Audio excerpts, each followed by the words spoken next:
Pituba Show, alegria é o Pituba Show. Eu estou no Pituba Show, tem conhecimento, ilustração. Você vai aprender tudo, você vai ficar bom. Escuta aí e assiste também, e bota o caderno na mão e o lápis na outra. E aí galera, Kaique Pituba aqui mais uma vez para continuar, na verdade, esse papo sobre processo, né? Sobre consciência do processo, sobre ter uma clareza nas etapas do seu trabalho. E aí, eu quero trazer isso para um novo tópico. Eu já falei nos 2 últimos vídeos, dá uma conferida aí sobre os valores, a escala de cinza. Posteriormente a gente falou sobre a pintura com cores. Mas essas pinturas, eu trabalhei num método mais próximo do método mais tradicional. Ou seja, eu tinha a minha tela e eu ia escolhendo as cores. Eventualmente eu tinha ali um conjunto de cores que fazia sentido, que contemplava, enfim, os valores e necessariamente depois também as cores. E eu ia meio que usava das camadas assim no Photoshop, mas era um processo bem similar a um processo tradicional, em que eu tenho ali uma paleta de cores e vou aplicando aquilo na tela. E aí é importante a gente aproveitar para diferenciar o que é essa ideia de construtivo quando a gente fala de processo, quando a gente fala da pintura digital. Trabalhar de maneira construtiva é o seguinte: o que é o oposto? O oposto é o destrutivo, é o que o pintor tradicional faz. Não é ruim ou bom necessariamente, tá, gente? É apenas uma reflexão aqui para vocês. O que é que o pintor tradicional faz? Você tem a tela e você coloca as tintas ali, chega uma hora que você adiciona um elemento e você errou, aí o que é que você tem? Qual a escolha que você tem? É pintar de novo. Então, cada pincelada que eu dou numa tela tradicional ou num método mais destrutivo dentro do próprio Photoshop, de escolher a cor e colocar lá, eu acabo ficando limitado, porque se eu vacilar, eu vou ter que fazer de novo. Então, cada pincelada destrói um pouco o meu processo. Ou seja, eu perco a informação que eu tinha ali anteriormente e eu preciso reconstruir se eu precisar fazer algum ajuste, alguma coisa assim. O que eu chamo de método construtivo nada mais é do que de um conjunto de técnicas que eu peguei de vários artistas e acabei juntando num jeito que eu faço, que muita gente faz também, não é nada que eu criei, tá? Só para deixar bem claro. Mas eu gosto de usar muito dessa visão, tanto no meu trabalho, no dia a dia, porque eu acho que eu ganho muito tempo, eu ganho muita qualidade no trabalho em si, porque me permite refletir em várias etapas aqui, a gente vai falar sobre isso. Mas também eu gosto de usar muito nas aulas, velho. Eu acho que didaticamente tem um grande fator aqui importante para se usar esse método mais construtivo, que consiste basicamente no seguinte: se você analisar o que está acontecendo, bom, até aqui nada muito anormal. Eu tinha uma camada de fundo, trabalhei um rascunho ali que eu considerava forma gráfica, forma tridimensional, que é importante para depois eu pensar na luz e sombra, até aí tudo bem. Porém, a partir de agora eu começo a trabalhar de uma maneira um pouco diferente. Então você vê que eu trabalho com essa silhueta geral do personagem, e o que vai acontecer é que eu vou trabalhar cada cor individualmente dentro desse contexto desse personagem.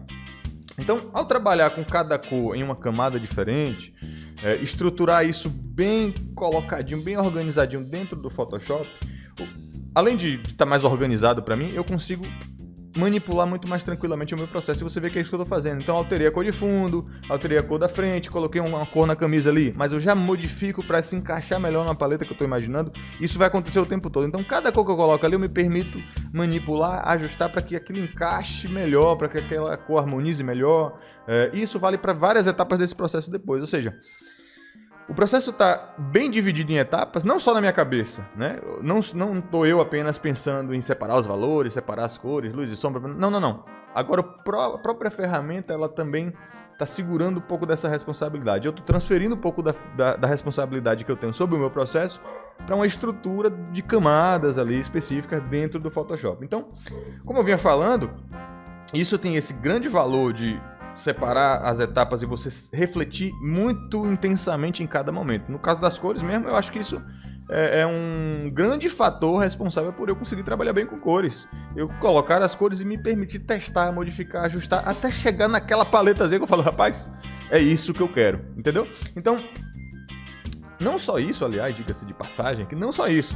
Tem um fator importante também, como eu falei anteriormente, que é a didática. Mais uma vez, ao separar isso numa estrutura um pouquinho mais rígida de processo, né, de forma mais processual, me permite também identificar de uma maneira mais fácil o problema. Pô, eu tenho esse problemão e eu estou dividindo ele em vários probleminhas. Encaro o primeiro probleminha, o rascunho. Encaro o segundo probleminha, as linhas, e até aqui está indo tudo bem. Encaro o terceiro problema, que são as cores. Deu certo também. Então eu estou bem até aqui. Mas aí, quando eu vou trabalhar com luz e sombra mesmo, deu errado. Então, ó o estalo, ó que importante isso. Isso me dá um toque fundamental de falar assim, velho, você precisa estudar luz e sombra, você precisa estudar materiais, você precisa estudar texturas, enfim.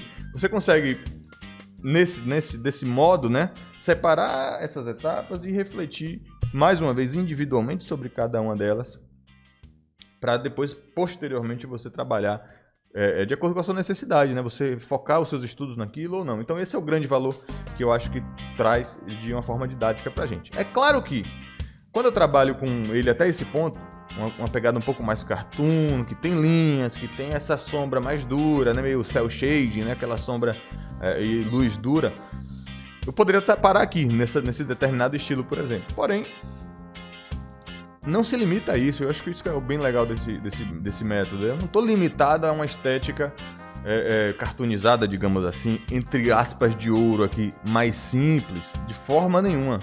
Eu consigo também levar isso aqui para até um certo grau de realismo. Não foi o caso desse carinha. Esse carinha já é, na essência, bem cartoonizado, a própria presença de linhas, mas eu consigo meio que misturar elementos desse processo num processo mais geral, né? Num processo mais tradicional, digamos assim, em que eu acabei, enfim, eventualmente organizando melhor isso tudo. E aí entra um fator também, né? O próprio fato de eu estar trabalhando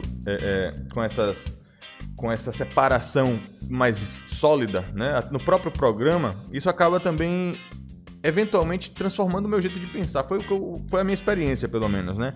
Eu passei a pensar mais processualmente ao trabalhar de uma maneira mais rígida. Então sempre tive essa dificuldade de realmente de não conseguir enxergar claramente as etapas de outros artistas e me sentia meio embolado. Então quando eu passei a encarar o meu processo de uma maneira mais rígida um pouco, principalmente estudando, né, eu passei a pensar de maneira geral, mais processualmente. Então, quando eu vou fazer um processo mais tradicional, esse aprendizado ele volta e eu tô mantendo essa estrutura meio que na minha cabeça. Então, entendendo que não, eu preciso definir bem aqui as cores antes de sair mexendo em tudo. Eu preciso definir bem os valores, eu preciso definir uma série de coisas em sequência para que aquela base estrutural faça sentido e eu consiga prosseguir ali depois. Uma coisa legal que você vai ver aqui é que eu tô, mais uma vez, criando luzes, criando sombras, e tudo isso está separado dentro do programa. Eu me permito o quê?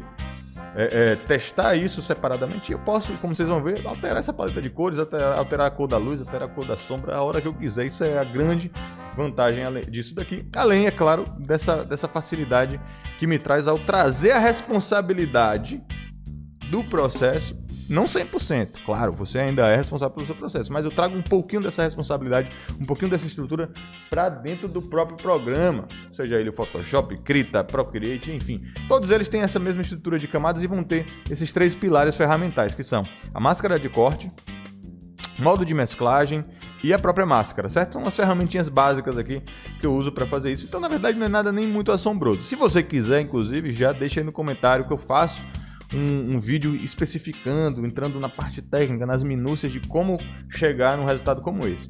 Então você vê, essa foi a estrutura desses últimos mini cursos. O primeiro sobre o processo, de uma maneira mais tradicional, falando sobre valores. A segunda de uma maneira mais tradicional também, só que já trazendo as cores, que foi o último vídeo também que eu postei aqui. E por último, o método construtivo, em que eu tento mostrar um pouco de como que eu faço esse processo de uma maneira mais solidificada e até que eu tenha etapas claras a serem seguidas, o que pode ser muito bom para que você aprendendo, para você que está aprendendo. Inclusive, essa é a mesma sequência que eu trabalho no meu curso de pintura digital. Então acesse lá www.cursopinturadigital.com para a gente entender primeiro os valores, depois com cores, de uma maneira mais tradicional, de uma maneira bem divididinha, aprendendo primeiro as formas, enfim. E por último, entendendo a fundo essa ideia do método construtivo, tá bom? Se você gostou, deixa um like, compartilha, comenta, não sei o que lá.